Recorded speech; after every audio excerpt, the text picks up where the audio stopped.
and then I forget that part. So if everyone could please stay muted until it's time for Q&A. Again, after each presenter, we'll open it up for questions, comments, all of those things. If you would like to, please feel free to put your name and contact information in the chat. Aside from learning about what's happening in the state, who's doing what, this is a time for everyone to network with each other, kind of build potential partnerships, all of those great things. So feel free to do that in the chat. I am going to share our agenda for today. So thank you everybody for joining us. Can you see the agenda? Okay, great. I have a bunch of tabs open that y'all would not even care about. So, okay. Thanks for joining us for the July Indiana Recovery Network meeting. Our presenters today include Eric Moss with Pinnacle Treatment Centers, followed by Angie Borman with Aspen, and then last but not least will be the Aaron Spalding with One Voice. RCO, and then we'll open it up if time allows for everyone to share about your organization, what you have going on, new programs, fun events coming up, all of those great things. And then we'll wrap it up. So I'm going to stop sharing my screen. Here we go. And then I will kick it over to Eric. Thanks, Heather. Sorry I'm not on camera. I'm actually outside right now, so I apologize. Not getting a great signal. Great talking to all of you. My name's Eric Moss. I know a lot of you. I'm looking through the folks that are here. I met most of you, I think. If I haven't, I'd love to meet you. I'm the Community Relations Coordinator for the state of Indiana for Pinnacle Treatment Centers. We're better known as Recovery Works Treatment Centers. We have two OTPs in the state as well. Let me kind of go over where we're at, where we're located, and all of that. We have, I say three, we have 4 treatment centers that are detox residential, and then we have PHPs as well. We have gender specific sites in Martinsville. We have a 30-bed female site and a 60-bed male site. And then the PHP there is co-ed. We have a site in Cambridge City that is co-ed. That's out near Richmond, Indiana. And then we have a site in Maryville, Indiana that is co-ed as well. We do 24/7 admissions, 24/7 transportation. We specialize in Indiana Medicaid patients. Some of the areas where you might be have patients where you have difficulty getting them in, patients that might have Medicare, Medicaid, we can do Medicare, Medicaid. We can help those patients. We do not take presumptive Medicaid, but we take all other forms of Indiana Medicaid, all the other MCEs, everything else. We have 2 OTPs. We have an OTP or opioid treatment program. Methadone clinic might be a better way to look at it. We also provide Suboxone, but methadone clinic in Kokomo, Indiana, as well as in Martinsville, Indiana. Having the OTP in Martinsville gives us the ability to bring in patients that are currently on methadone and provide them residential treatment for another substance or for using fentanyl over the top of the methadone that they're on. And then we can continue their methadone while they're with us and guest dose them while they're with us. So that's something we kind of do a little bit different. We don't do take homes. We're actually able to guest dose folks while they're with us. How do you refer a patient to us?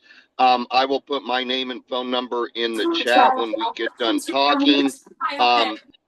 You are welcome to call me 24/7. I have a rep in Southern Indiana as well. I don't know if she's on or not. Her name is Sarah Sparks. Sarah is available in Southern Indiana, or I am, either one of us. We're both happy to help at any time, 24/7. You can send us referrals directly, and then we will handhold and treat you guys with white gloves to make sure that the patient gets in and keep you updated throughout. I think that's really my little elevator spiel there. So I'd open it up to any questions. Thank you, Eric. And I did Yep. drop a link for the Pinnacle website that lists the Indiana locations for anyone who needs that information. Does anyone have any questions for Eric?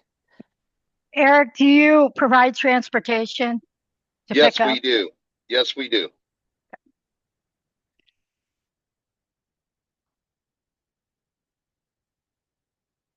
Any other? Yeah, Jeremy? You may have already stated this. Do you accept people on the registry? We do not. We do not. We're not able to because of our locations and their proximity to schools. Understandable. Great question, Jeremy. Thank you. I'll be reaching out to you soon. Okay, sounds good, Jeremy. Look forward to talking to you. All right. Anyone else have any questions for Eric? Is it okay, Heather, if I stick around? I'd like to hear Angie's presentation on Aspen too. Yeah, absolutely. Yes, these Great. meetings are open to everybody, so everybody is free to attend every month. I I will mute then, and thank you very much, everyone. Appreciate all of you do to help people get into recovery. Thanks, Eric. Okay, and then like Eric said, he'll put his contact information in the chat. Oh, Rebecca dropped the PDF that has that, so you all can follow up with Eric afterwards if you would like. And with that, we'll go ahead and kick it over to Angie. Great. I am going to see if this works. Am I sharing my screen? Yeah. We can see it. Awesome. I love it when it works out the way I want it to. All right. So I'm Angie Borman. I am our Director of Navigator Services with Aspen. It is so fun being on this call today and seeing so many familiar faces and names. I love that. So thanks for having me. I'm fairly new still to this role in this organization. So if I stumble, I apologize in advance, but I have only been on since December and I've already been thrown quite a few curveballs. So it's been a blast. And we're just rolling with the punches. But we have two really great arms to our organization. So we have our workforce development arm, which does um, our main kind of bread and butter thing in that is our community health worker trainings that we do. We are starting to roll out peer training as well, but that's kind of just one arm. And then the arm that I'm here to really talk about today is our health navigator services that we provide. So we have a cooperative agreement with Center for Medicare and Medicaid Services, in which we provide services across the state of Indiana for free to help individuals enroll in health insurance. And so we do that in all 92 counties across the whole state. All of our individuals that do that are certified both by CMS and by the State Department of Insurance. They go through that training annually. As I shared, we do that in all 92 counties. We help with enrollment, re-enrollment, all the follow-up support for both Medicaid, HIP, CHIP, federal marketplace, you name it, we're there to help that. We work with all sorts of complicated financial situations, complicated stories, you name it, we've probably dealt with it. We work in partnership with community agencies all around the state. A lot of you on this call right now, we're already working with you. So you already know what we do, and that's awesome. We're always happy to provide presentations like this to talk about who we are, what we do. We can do it virtually, we can come in person, all of those things. We do also provide language translation services in almost any language you can imagine. And we do that free of charge as well. And then again, all of this is free and we are unbiased. We have no skin in the game whatsoever. And so I think that's really important for people to understand is we are really there as an advocate for consumers. We don't care what insurance product you choose. We just want to make sure that you get what's best for you. So these are all of our navigators across the state. I'll go into some changes in a second, but this is our group today. Um, and so this is kind of how we walk through what we do. So we have a conversation with you to determine your eligibility, whether you are eligible for Medicaid or HIP, or your kids are eligible for CHIP, or what that kind of looks like, or whether you're eligible for Marketplace. We're going to walk through that and figure out which avenue we need to walk through with you. And then we're going to apply for it. And we're going to walk through the steps of the application process with you. And then typically there's a lot of follow-up that happens as well. And we are not an organization that just fills out the application and says, peace. We're going to follow up with you and help make sure that any additional paperwork gets submitted. We're going to follow through, 60, 90 days from now and make sure that you've gotten everything that you need, and all of that happens. We're also going to help make sure we figure out, is the insurance provider you're choosing, are your primary care doctors in that network that you're choosing? Are the prescriptions that you currently use, are they going to be covered in whatever network you're choosing? I love my primary care doctor, and I've had to change insurances a lot in the last 3 years, and that is the first thing I always check. And so we're going to help make sure that that's the case for you. We're also going to help you understand kind of how insurance works, because you'd be surprised how many people actually don't understand how it all operates. This is what your deductible is. This is how much you have to pay before it kicks in, all of those kinds of things. And we're going to follow up with you every year too, to make sure that, it's getting renewed and all of those things. There are lots of different options as well, and I don't think that everybody fully understands what that looks like. So we are a federally facilitated marketplace here in Indiana. So that means that we have traditional Medicaid, we have the Indiana Health Plan, right? So HIP. We also have Hoosier Connect, we have MedWorks, we have all these other, ancillary specialized programs. We have Hoosier HealthWise, we have CHIP, but then we also have the Marketplace. And one application allows you to kind of apply for all of these things together, which is really kind of cool, honestly. These are the financial guidelines for HIP. I'm throwing these in here just in case you want to know these things, but I'm also happy to share this presentation too.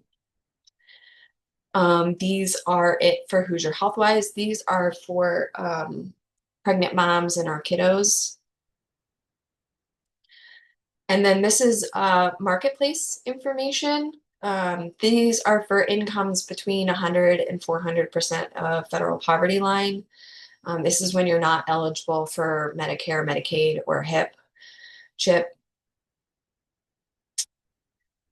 And then our referral process is super easy, and we're really trying to simplify it for lots of reasons. But we will do on-site appointments with anybody. We'll come meet with you and sit with you in person if that's what you'd like. But our preference here of late is to meet with people Zoom.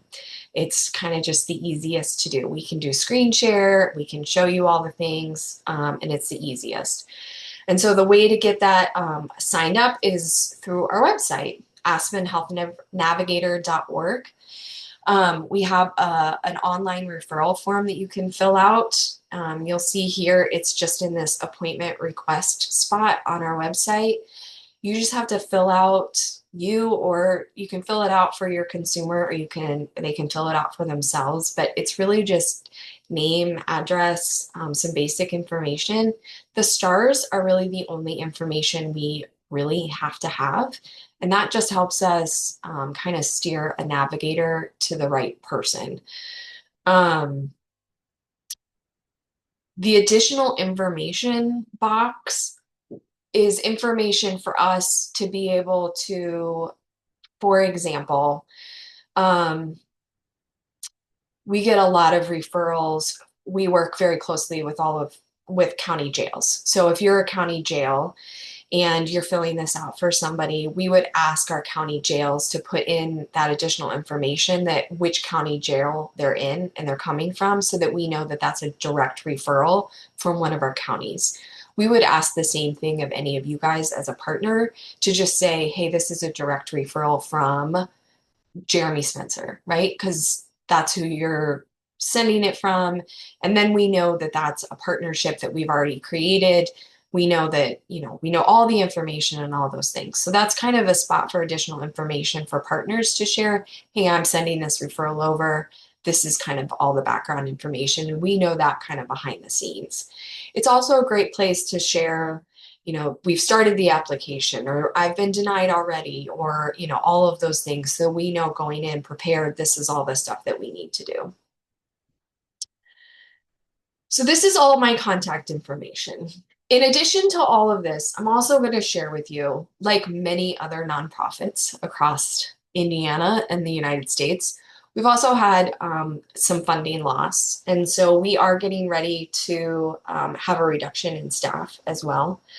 And so it is going to be vital that all of our referrals come in either through this call center line or the webpage. We are going to be down to 3.5 navigators on September 1st. So we're going to go from 12 of us to 3.5, which is a huge difference. And I just ask for grace and patience as we navigate what that looks like. No pun intended on the navigator piece, but because it's going to be different and it's going to be a big change. But I think, we have some great, I don't want to use the word competitors, but there are other agencies that do the same work that we do, and they do an excellent job as well. And so I think it's going to be vital that we all work together to make sure that people are insured, because that's what's important at the end of the day. So, yeah. Are there any questions? I'll stop sharing this and then. Thanks Thank for you, being here Angie. today. Yeah. Linda, you have a question or comment? Yeah, I wanted to ask a question. So do you, okay, I see that form that you put on there, for all the information. So you basically get all that information about the person and then see what insurance would work best for them? Is that how it? Yeah. So from all that information on the online referral form, we would then call them and set up a time to meet with them either virtually or over the phone, and then fill out the insurance application so that we can help navigate what's going to be the right choice for them. Okay, thank you. Yeah.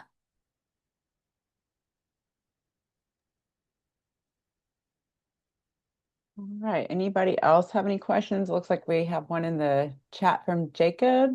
Jacob, do you want to unmute yourself and ask, or otherwise? Yeah, sorry. It's okay.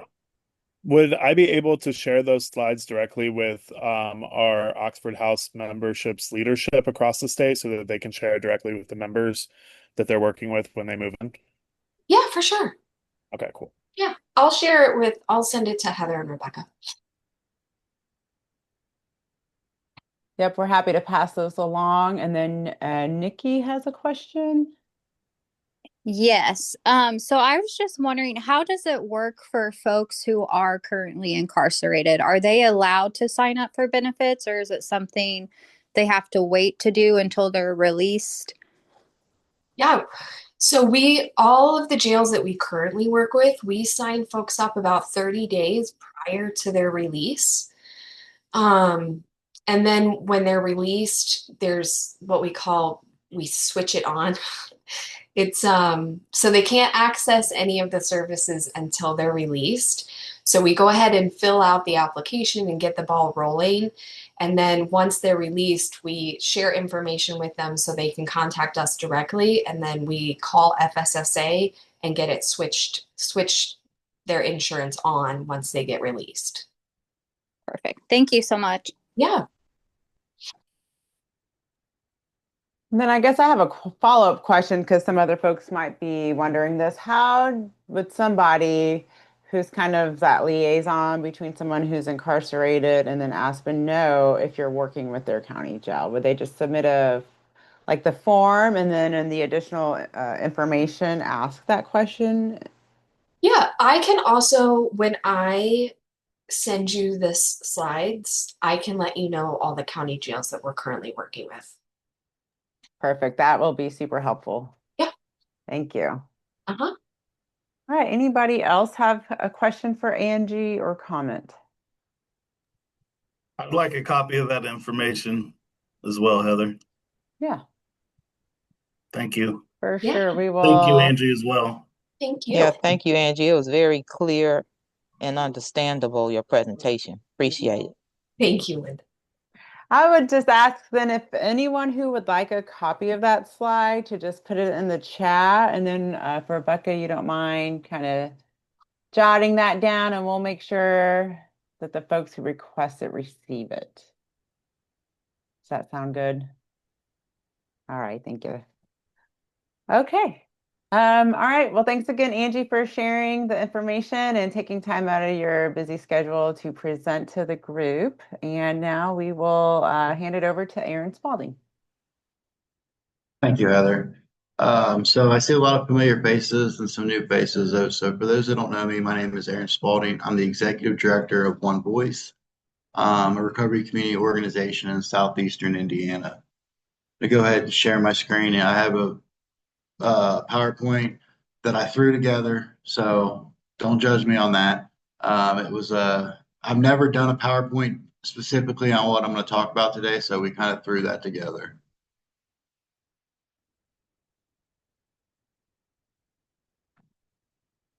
Wait a minute.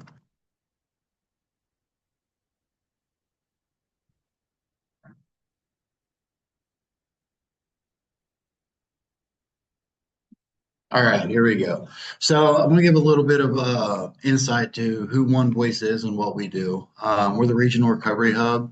Aaron, we are not seeing the PowerPoint. Sorry to interrupt. At least I'm not seeing it. Is anyone else? Okay. Sure did. Well, hold on.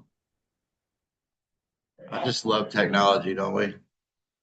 It's like the first time I've ever done this or something, right? Yeah, there we go. All right, can you see it now? Yes.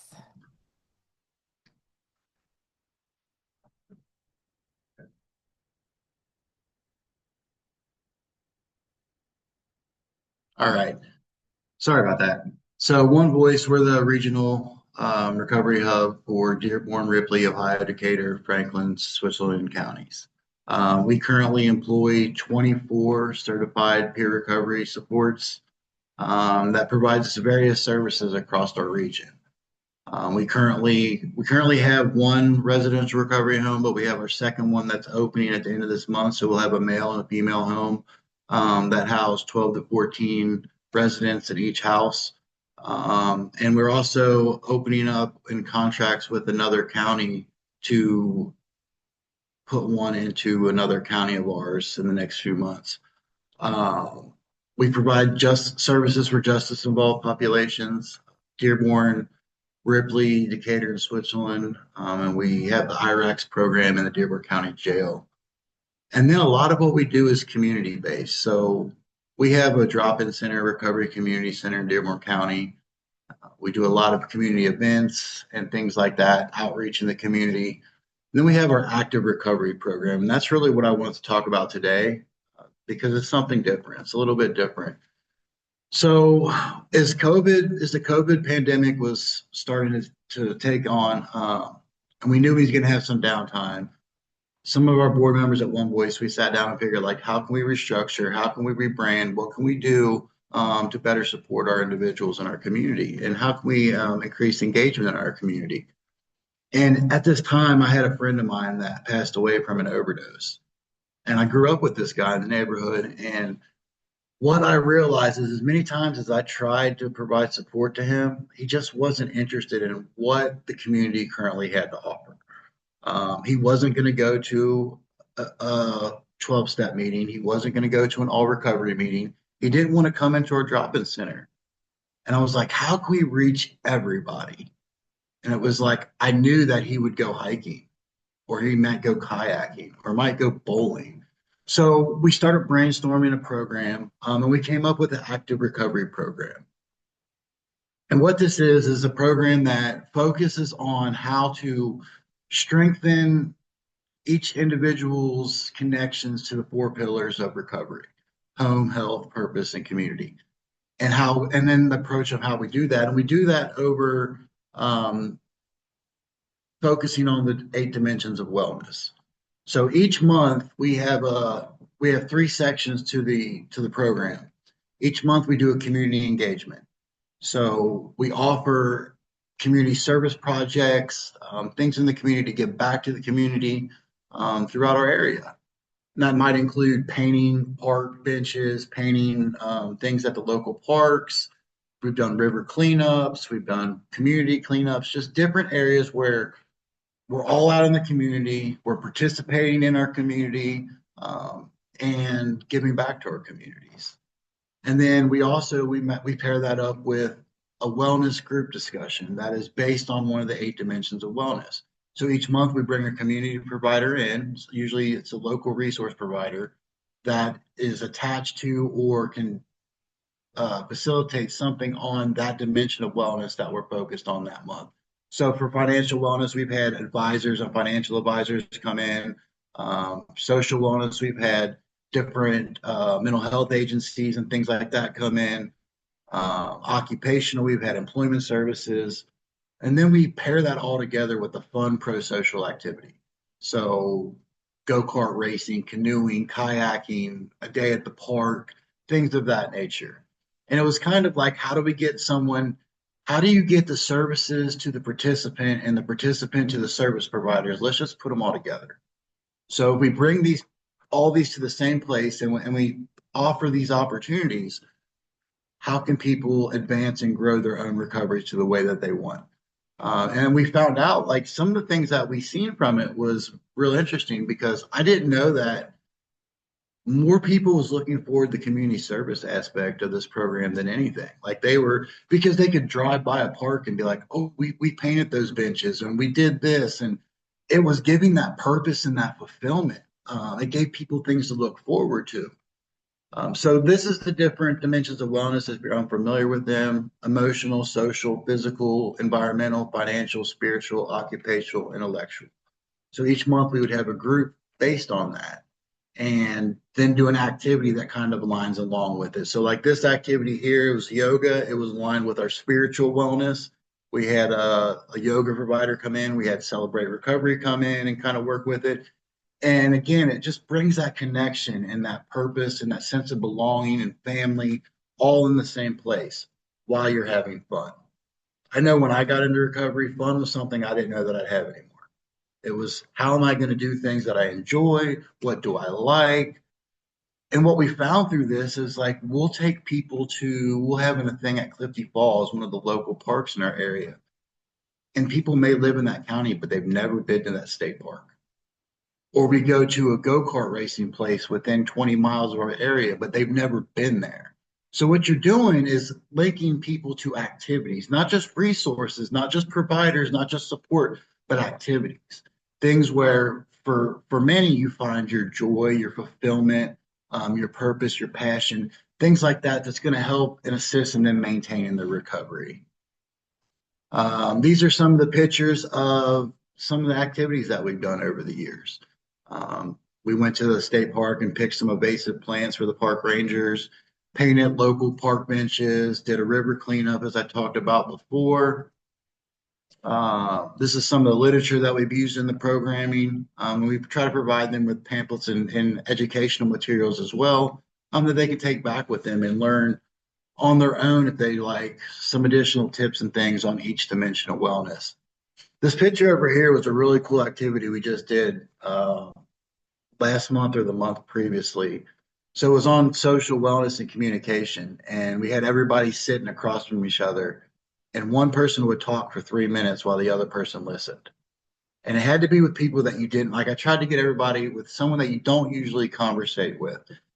And then vice versa. It goes back. The other person talks for 3 minutes. And it's really crazy how that you realize you're so eager to respond and not really listening, and how much more you retain and develop these communication skills by actively back and forth communication. But these are just some of the things that we do in these groups, and just try to keep it real interesting.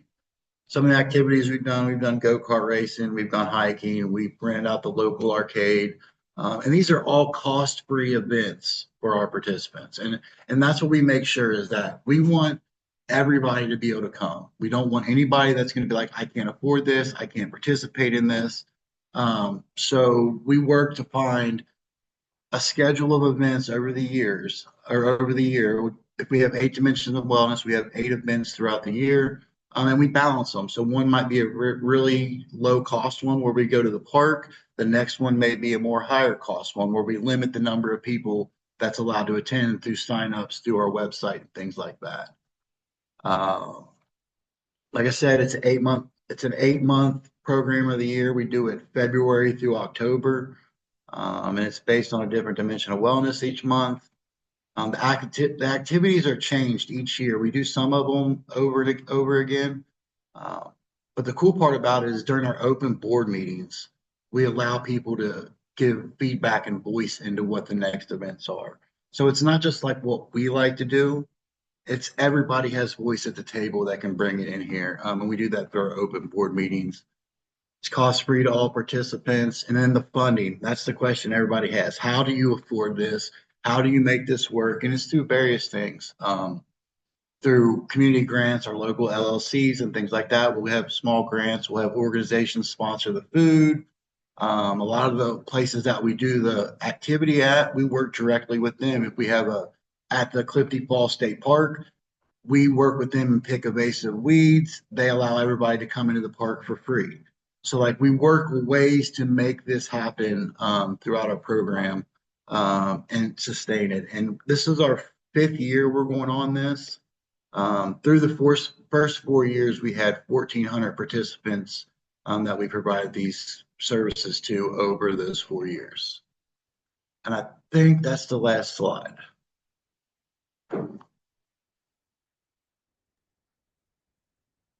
Thank you, Aaron, for sharing. And I think if you haven't yet, we'll make sure folks get the link to your website. Do you all keep an active calendar on the website for everybody? Okay. We do, and I should have thrown that on the slides, but I could No, throw it it's in the totally chat fine. real quick.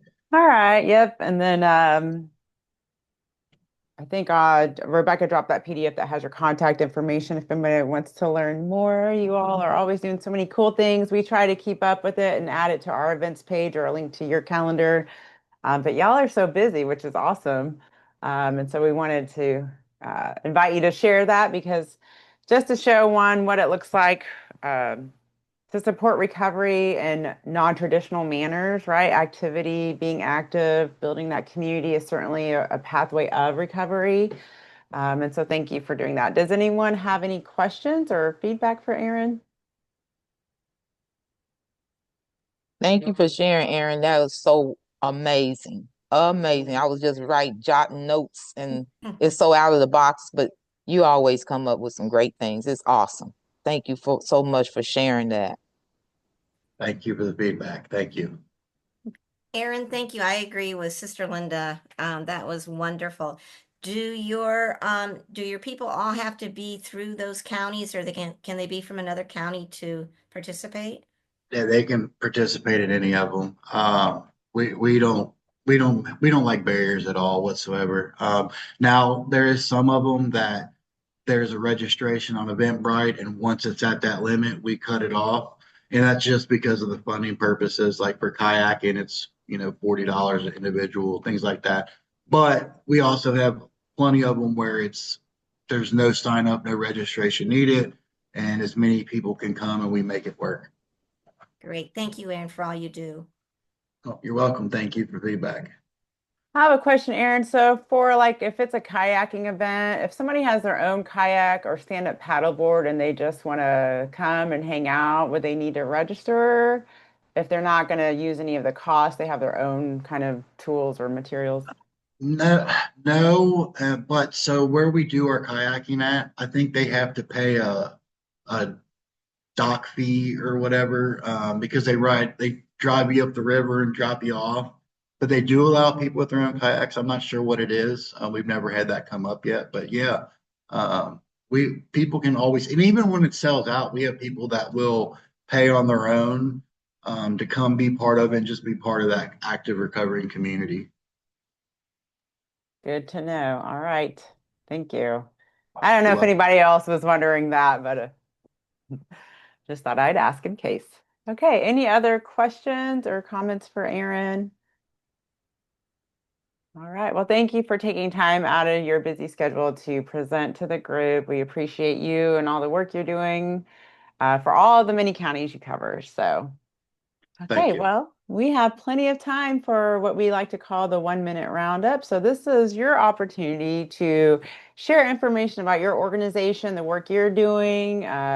No shameless plugs here, folks. It's all about networking and sharing of information. So, what I ask is that you raise your physical or virtual hand if you want to share. So, let us know, obviously, your name, what organization you're with, what services you provide. If you are just county specific or region specific, it's good to mention that where you're located and anything else. We do have plenty of time, but please do try to keep it brief if you don't mind. So I don't know who had their hand up first. So I'm just going to go off of how y'all are laid out on my screen. So we'll start with you, Jeremy, then Corey, then Linda.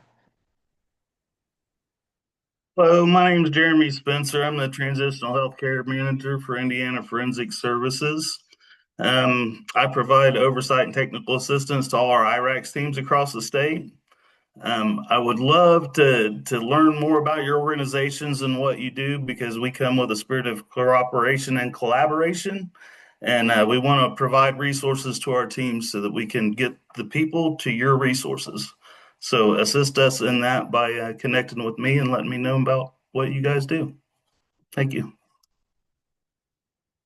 Thank you, Jeremy. Okay, so Corey, Linda, Jacob, then Rebecca. All right, sorry, camera's off. I'm in the vehicle driving back home. A little bit quick vacation. Corey Joy with Do Something Inc. Resource hub in Brown County, Nashville, Indiana. Just wanted to share very quickly. We have our 8th annual Hope Fest coming up, and it's a huge resource fair that we've been doing. And our theme this year is It Takes a Village. And if anybody that's been a part of it knows, we pull all of our resources from not only our county, but just our region or our state, wherever.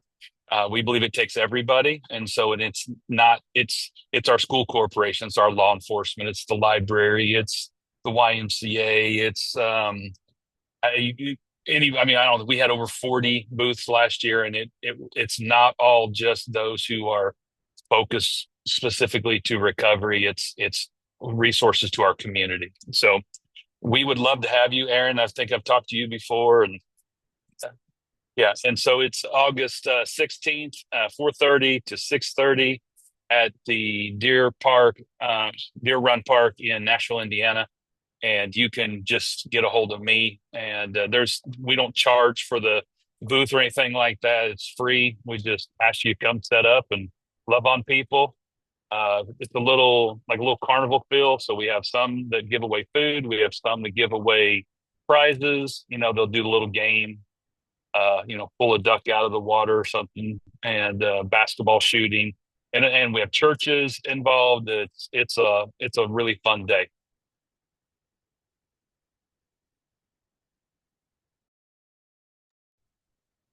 Thank you, Corey. Linda, you are up next. Hi, I'm Linda Purtle of Liberty House Recovery Cafe up here in Lake County, Northwest Indiana. We cover it in Northwest Indiana. We're gonna have and at our cafe, we show radical hospitality, invite people. Everybody's welcome, no matter what walk of life. And we help people walk alongside them. We have certified peer recovery coaches, that you can connect with. You can let people know.